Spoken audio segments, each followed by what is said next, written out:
Very good evening दोस्तों, नमस्कार, अभिवादन आप सभी को एक बार फिर से। और आज कुछ बड़ी ही अनोखी डेवलपमेंट्स जो हुई हैं पाकिस्तान में, जिनको मैं रिपोर्ट करने जा रहा हूँ आपको। और आप जरा गौर से सुनिएगा। पाकिस्तान को आपने सुना होगा कि उनको आईएमएफ से अभी 3 बिलियन का एक लोन ग्रांट हुआ है। आज देर रात को अमेरिका में इसकी मुलाकात होने जा रही है आईएमएफ की, जिसमें वो इनऑर्मेबिलिटी बोर्ड अप्रूवल दे देगा जो स्टाफ लेवल एग्रीमेंट है उसको। इससे पहले कल जो गुजरा हुआ कल है, उसमें इशाक डार ने इन्फॉर्म किया है कि $2 बिलियन जो सऊदी अरेबिया ने इनको ग्रांट किया था वो उनके अकाउंट में आ चुका है। उसके साथ ही अब इनका जो फॉरेन रिजर्व इनका है, फॉरेन एक्सचेंज रिजर्व, वो इस समय 6.5 बिलियन तक पहुंच चुका है। अभी 1 बिलियन और आना है यूएई से, तो वो भी दिनों की बात है, मेरे ख्याल से आ ही जाएगा। लेकिन एक और इसमें कमाल की चीज है, वो ये कि इसी फाइनेंशियल ईयर के अंदर अंदर में, यानी कि अब से लेकर और अगले साल इनका शुरू होता है जून में शुरू, फर्स्ट जून या जी 1 जुलाई से इनका नया फाइनेंशियल ईयर शुरू होता है। तो 1 जुलाई से जो शुरू होता है, तो अब ये देखिए कि अगले साल जून से पहले पहले इनको यानी कि जून खत्म होने से पहले पहले फाइनेंशियल में इनको $8 बिलियन का पेमेंट इन्होंने अश्योर किया है कि हम $8 बिलियन पेमेंट करेंगे अपने फॉरेन जो डेट है उसकी। अच्छा, मगर इस सब के बीच में जो अनोखी चीज जिसके बारे में मुझे आपसे बात करनी है और जो बहुत इंपॉर्टेंट है इसमें पाकिस्तान के कॉन्टेक्स्ट में, वो ये कि पाकिस्तान ने ये तय कर लिया है कि मायूसी गुनाह है, जो कि इस्लाम कहता है। तो मायूसी गुनाह है, इस बात को लेकर बात आगे बढ़ी और उन्होंने तय किया कि ये जो इकोनॉमिक मायूसी है, इसको दूर भगाना है। इसको दूर भगाने का एक तरीका ये कि भाई ये जो फूड इंडिपेंडेंस है, जो खाद्य पदार्थों की जो पूर्ति है, वो उनकी पूरी होनी चाहिए। फूड सिक्योरिटी होनी चाहिए पाकिस्तान में, फूड सिक्योरिटी। आप मुझे गौर कीजिएगा, फूड सिक्योरिटी। जहां सिक्योरिटी आ जाए वहां आपके दिमाग में क्या आता है? फौज। पाकिस्तान के कॉन्टेक्स्ट में जहां भी सिक्योरिटी लग जाए किसी लफ्ज के बाद में, समझ जाइए वहां आ गई फौज। तो यहाँ क्या आया? फूड के साथ में सिक्योरिटी, आ गई फौज। कैसे? 2 दिन पहले जो कन्वेंशन हुआ, एक नेशनल कन्वेंशन हुआ एग्रीकल्चर को लेकर, कि एग्रीकल्चर को कैसे इसमें ग्रीन रेवोल्यूशन लाने की बात हो रही है पाकिस्तान में, कि एक बिल्कुल कृषि क्रांति की बात की गई है। तो उस कृषि क्रांति को लाने के लिए कोई जमीन चाहिए थी, तो 44 लाख एकड़ जमीन पूरे पाकिस्तान में आइडेंटिफाई की गई है। 44 लाख एकड़। और इस 44 लाख एकड़ भूमि को जनाब दे दिया गया है फौज को। तो अड्डी रख लो, जो मर्जी करो। और माना यह जाता है कि उस पर पाकिस्तान की फौज खेती करेगी। वो खेती करके फल उगाएगी, फसलें उगाएगी, और वो सब की क्वालिटी इतनी हाई क्लास होगी कि जो है वो सारी की सारी एक्सपोर्ट होगी।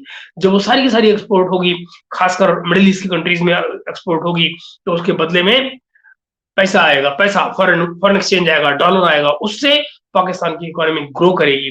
और 1 साल के अंदर अंदर पाकिस्तान के सिपह सालार हाफिज कुरान जनाब आसिम मुनीर ने कल ये बात कही है कि 1 साल के अंदर अंदर पाकिस्तान की इकोनॉमी स्टेबल हो जाएगी। तो ये बड़े कमाल का वादा है, बड़े कमाल के इरादे हैं, बड़े कमाल के काम किए जा रहे हैं पाकिस्तान की गवर्नमेंट की तरफ से, और आप देखेंगे इनके रिजल्ट इस साल के आखिर तक। इसमें कोई दो राय नहीं कि पाकिस्तान की फौज को खेती का बहुत आइडिया है। एग्रीकल्चरल उनके एग्री फार्म चल रहे हैं, उनके इस तरह की तमाम उनकी फार्मिंग, डेयरी फार्मिंग चल रही है उनकी।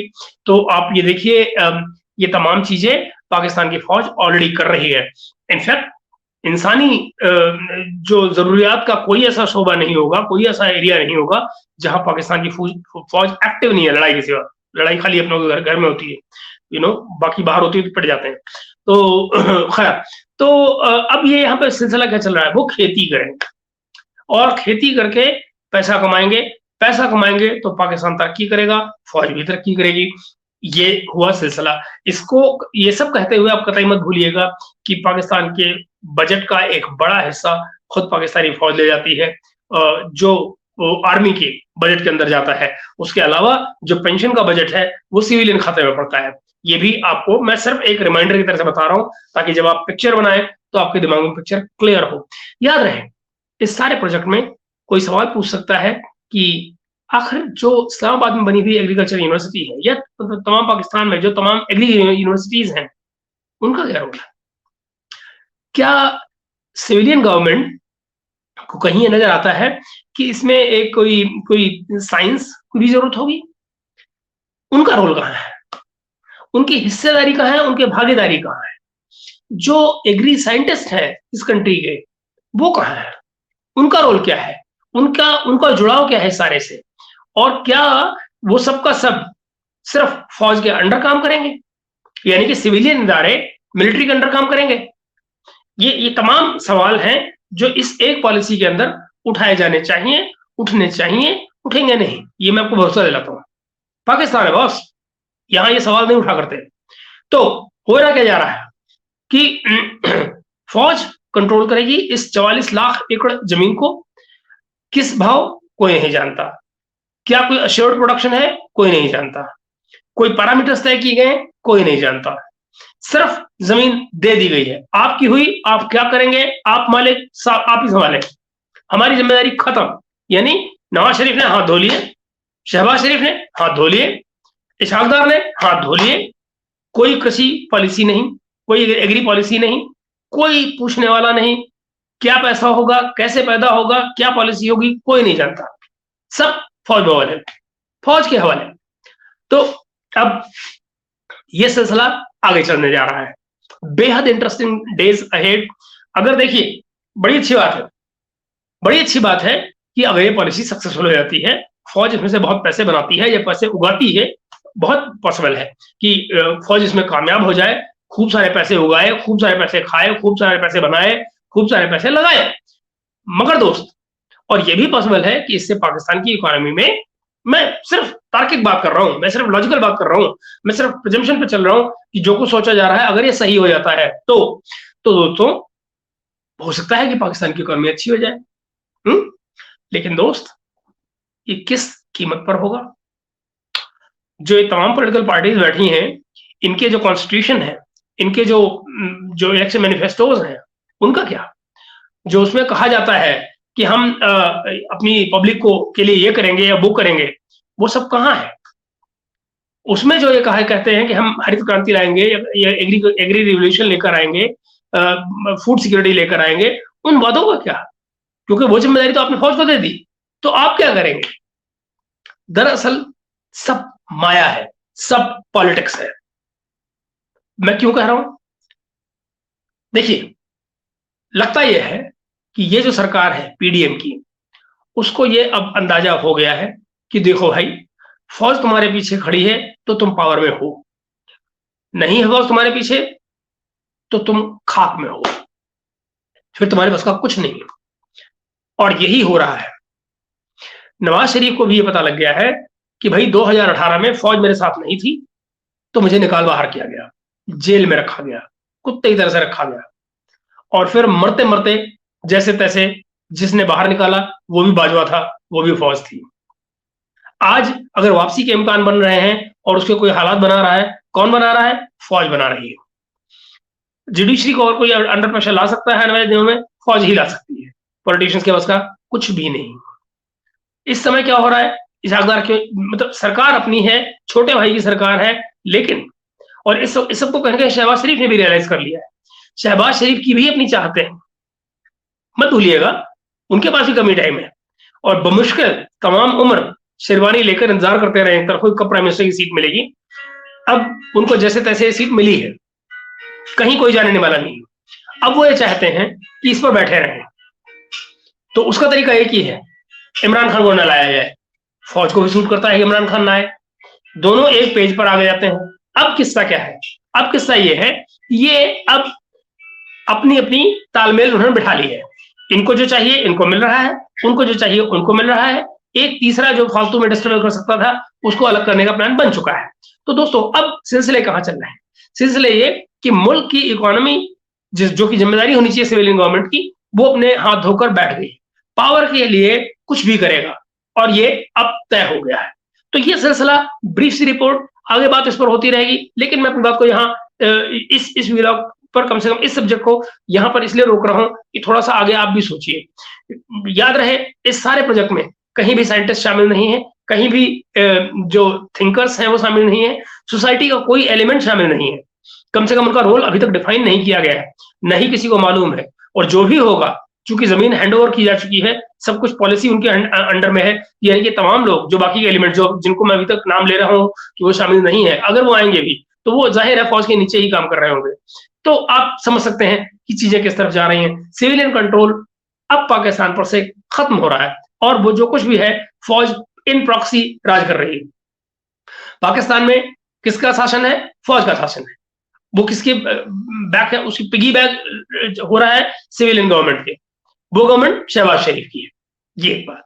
दूसरी बात, एक और घटना जो बड़े कमाल की हुई वो ये कि यूनाइटेड नेशंस के ह्यूमन राइट्स काउंसिल में एक मुद्दा उठाया गया, वहां एक प्रस्ताव पास किया गया जिसमें बताया गया, एक रिपोर्ट एक्चुअली वहां पेश की गई जिसमें कहा गया कि पाकिस्तान का ह्यूमन राइट रिकॉर्ड जो है वो पिछले साल में अच्छा हुआ है, बेहतर हुआ है पहले से। अब चूंकि ये रिकॉर्ड जैसे ही पेश किया गया तो बदले में क्या हुआ कि पहली बार इतिहास में इजराइल ने इस पर आवाज उठाई। और जनरली इजराइल पाकिस्तान के इंटरनल मामलों में बात नहीं करता, ये पहली बार हुआ जब उन्होंने इस पर आवाज उठाई और उन्होंने कहा कि दरअसल पाकिस्तान में ह्यूमन राइट्स का भयंकर वायलेशन हो रहा है, लोगों को बुरी तरह से जेलों में रखा जा रहा है, बड़ी बुरी हालत की जा रही है कैदियों की, और पॉलिटिकल प्रिजनर्स के साथ में बदतमीजियां की जा रही हैं, बदसलूकी की जा रही है एंड ऑल दैट। बेसिकली उन्होंने पाकिस्तान के करंट ह्यूमन राइट्स रिकॉर्ड को कंडेम किया। आगे जैसे ये बात उठी तो जाहिर है कि पाकिस्तान से कोई ना जवाब तो आना चाहिए था। तो जवाब कौन देता? Foreign ministry.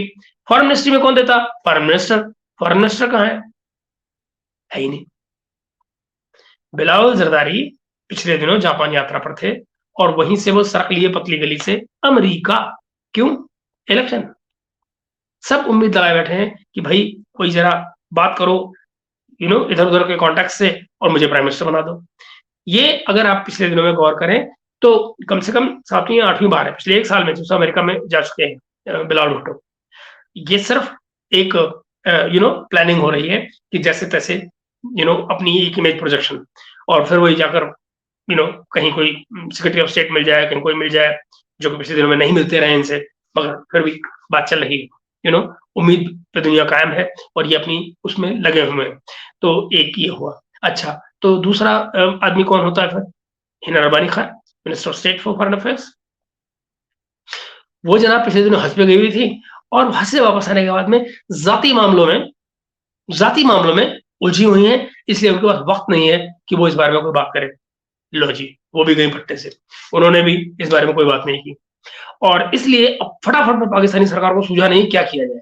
तो उन्होंने जल्दी से एक आर्जी तौर पर जिसको कहते हैं एक सेक्रेटरी उन्होंने अपॉइंट किया जो इस पे बात करेगा, और उसने कंडेम किया इजराइल को कि साहब हमको आपसे सीखने की जरूरत नहीं है और ये और वो डरा जो भी बोलना होता है उसने बकवास की। मगर आप ये देखिए इतने बड़े मुद्दे पर कहीं कोई बोलने वाला नहीं। इस बीच में जो अपोजिशन पार्टीज हैं उन्होंने इस इजराइल की कंडेमनेशन को जोड़ दिया इमरान खान से कि भाई इमरान खान के साथ जो कुछ किया जा रहा है फौज के द्वारा, उसको लेकर दरअसल ये बात हो रही है और ये इजरायली कनेक्शंस हैं जो दैट मींस कि इजरायली लॉबी जो है वो इमरान खान के फेवर में बोल रही है। अब याद रहे कि जो इजराइल वाला कार्ड है वो पाकिस्तान में खूब बिकता है, यहूदो हनूद, आप समझ रहे हैं, है ना? तो यहूदो हनूद वाला कार्ड खूब बिकता है। पाकिस्तान के, ये भी बता दो कि पाकिस्तान के पासपोर्ट पे लिखा हुआ है कि आप इजराइल यात्रा नहीं कर सकते इस पासपोर्ट पर, मगर पिछले दिनों कुछ लोगों को अरेस्ट भी किया गया, उन्होंने बाकायदा यात्रा की इजराइल की। खैर, तो वो एक अलग मुद्दा, उसमें फर्क भी। लेकिन अभी ये हुआ कि किसी से कोई बात ना हुई, बमुश्किल फॉरेन मिनिस्ट्री ने एक छोटा सा बयान जारी किया, बिना उस पर किसी फॉरेन मिनिस्टर के या मिनिस्टर ऑफ स्टेट के कोई बोलने वाला नहीं था, ना इवन फॉरेन सेक्रेटरी भी नहीं। फॉरेन सेक्रेटरी इंडोनेशिया या मलेशिया में कहीं बैठे हुए हैं, वो कोई मीटिंग अटेंड कर रहे हैं, उन्होंने वहां वो भी नहीं है, तो मतलब बोलने वाला ही कोई बंदा ही नहीं, खत्म बात। और प्राइम मिनिस्टर को इस बारे में बात नहीं कर रहा, कुछ नहीं बात कर रहा। तो ये है वो हालात इस समय जो पाकिस्तान में चल रहे हैं, जिनमें आप जो जो पॉलिटिक्स है वो कहीं एक दूसरी तरफ फोकस पड़ा हुआ है। इकोनॉमी हैंडओवर कर दी गई है फौज को। फॉरेन अफेयर्स देखने के लिए कोई बंदा ही नहीं है। जो मिनिस्टर जो फॉरेन मिनिस्टर है वो गायब, जो मिनिस्टर ऑफ स्टेट है वो गायब, जो फॉरेन सेक्रेटरी है वो गायब। यू नो, अल्लाह अल्लाह खैर, राम भरोसे नहीं, सॉरी अल्लाह भरोसे गाड़ी चल रही है, चलती रहेगी ऐसे ही। देखना ये होगा कि इस साल के आखिर या कि इवन अगले साल की शुरुआत में जब आप लगभग एक तीसरी तिमाही जो आ रही होगी इकोनॉमी की, उस तक इकोनॉमी जो जो जो एग्रीकल्चर है वो कहाँ जाती है, फॉरेन एक्सचेंज रिजर्व कहाँ तक जाते हैं। बड़ा ही इंटरेस्टिंग सवाल है। आने वाले दिनों में हम इस सब्जेक्ट को और डील करेंगे, अलग अलग एंगल से इसको देखने की कोशिश करेंगे और आपसे बात करते रहेंगे। तो मित्रों, अभी के लिए इतना ही। और अपने कमेंट्स जरूर दीजिएगा, अपनी बात जरूर सामने रखिएगा, ताकि हम आपके मुद्दों पे और आगे बात करें। आपको मालूम है कि आप कोई भी कमेंट करते हैं तो उनको जवाब तो देता ही रहता हूँ आपको। तो just keep commenting so that हम इस बहस को और आगे बढ़ाएं। और don't forget to subscribe the channel and like and share the video. Thank you very much for now and see you very soon.